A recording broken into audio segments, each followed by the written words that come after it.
शहजादी कौनैन साहबजादी रसूल सईदा ज़हरा बतूल सलातुल्लाह अलैहा की जिंदगी का एक एक सांस वालदे ग्रामी के फिराक में सदियों की तरह गुजर रहा था। शब और रोज की आहजारी और अलामो गम ने आपकी सेहत पर शदीद असर किया। बार बार गश आने और बेहोशी तारी होने से भी आपकी कुव्वत शदीद तौर पर मुतासर हुई। नतीजतन आपको हमा वक्त बुखार रहने लगा। जिस्म तो बुखार की हिद्दत से जलता रहता और दिल बाप के गम की शिद्दत से आग की भट्टी बना रहता। वालदा मोहतरमा के गम में शहजादगाने बतूल भी बराबर के शरीक थे और मुसलसल आहजारी करते रहते, जिसका असर ये हुआ कि मुकद्दस माँ की तरह हुसनैन करीमैन अलैहिमुस्सलाम भी भूखे रहते। जनाबे सईदा सलामुल्लाह अलैहा की तो भूख ही मर चुकी थी और शिद्दते गम ने खाने पीने का एहसास कतई तौर पर खत्म कर दिया था। ताहम आप में इसलिए के बच्चे भूखे ना रहें चंद लम्हों के लिए दस्तरखान में शामिल हो जाती, क्योंकि आपकी गोद में पलने वाले शहजादे और शहजादियां आपके बगैर खाने की तरफ आंख उठाकर भी नहीं देखते थे। आपके मरज के दौरान हजरत हफ्सा और हजरत अस्मा बिन्त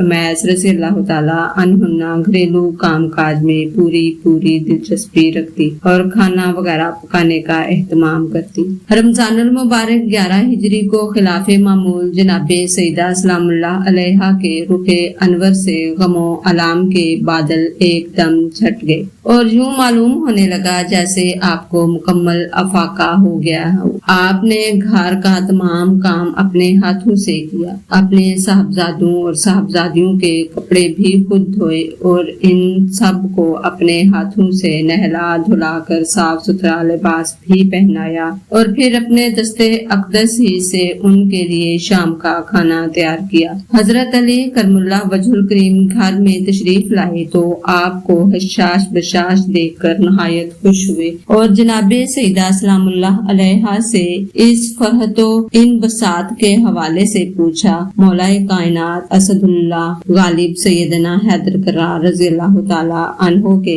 इस्तफसार पर शहजादी रसूल सईदा ज़हरा बतूल सलातुल्लाह अलैहा ने इरशाद फरमाया, ऐ ताजदार और ऐ सरताजे मन, मैंने कल एक नहायत ही हसीनो जमील ख्वाब देखा है। मैंने देखा है कि मेरे दिल का करार मेरे अब्बा हुजूर मेरे सरहाने इस अंदाज से तशरीफ फरमा है कि जैसे किसी के मुंतजिर हों। आपके जमाल जहां आरा की ज़ियारत की तो मैं बेसाख्ता फरियाद करने लगी। मैंने अर्ज किया, अब्बा हुजूर आप कहाँ हैं? मैं आपके फराक में तड़प रही हूँ, मेरा दिल जल रहा है, मेरी रूह बेकरार है। मेरी फरियाद सुनकर मेरे अब्बा हुजूर ने फरमाया, फातिमा बेटी मैं इस जगह हूँ और इंतजार कर रहा हूँ। मैंने अर्ज किया, या रसूल अल्लाह आप किसके मुंतजर हैं? तो मेरे अब्बा जान ने फरमाया, फातिमा बेटी हमें तेरा ही इंतजार है। फिराक की घड़ियां तवील हो गई और अब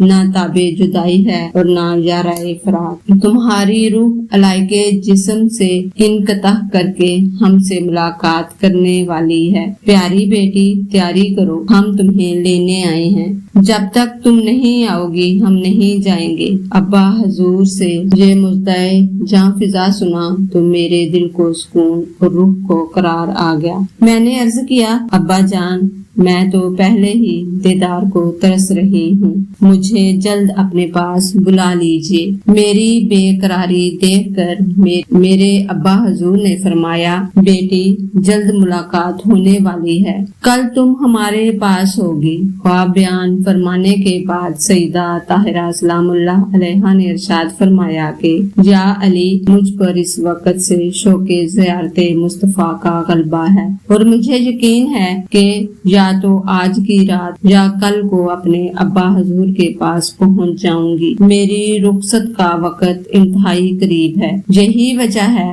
कि मैंने आज रोटियां पका दी कि कल तू मेरे कफन दफन और मेरी मुसीबत में मसरूफ व मशगूल होंगे और मेरे बच्चों को भूखे ना रहना पड़े।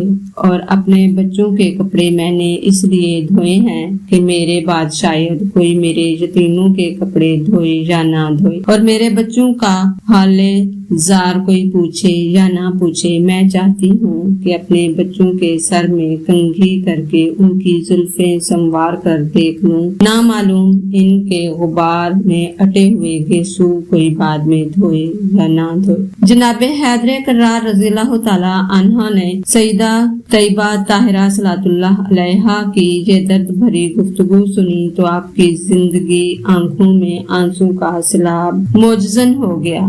آپ روتے جا رہے تھے اور حسرت ناک نگاہوں سے شہزادی رسول صلی اللہ علیہ وآلہ وسلم کو دیکھتے جا رہے تھے۔ آپ بات کرنا چاہتے تھے مگر الفاظ گلے میں اٹک اٹک کر رہ جاتے۔ بامشکل تمام آپ نے فرمایا، اے رفیق و غم گسارے من، اے بنت رسول عالمین، میرے سینے پر تو ابھی تک آپ کے والد محترم کے فراق کا غم ہی چھریاں چلا رہا ہے، ابھی تو غم رسول کے زخم ہی مندمل نہیں ہوئے، اوپر سے آپ اپنی مفارقت کا زخم لگانے والی ہیں۔ شیر خدا اس قسم کی درد بھری گفتگو فرماتے ہوئے حسرت و اندوہ میں ڈوبی ہوئی نگاہوں سے شہزادی رسول کی طرف دیکھتے جا رہے تھے۔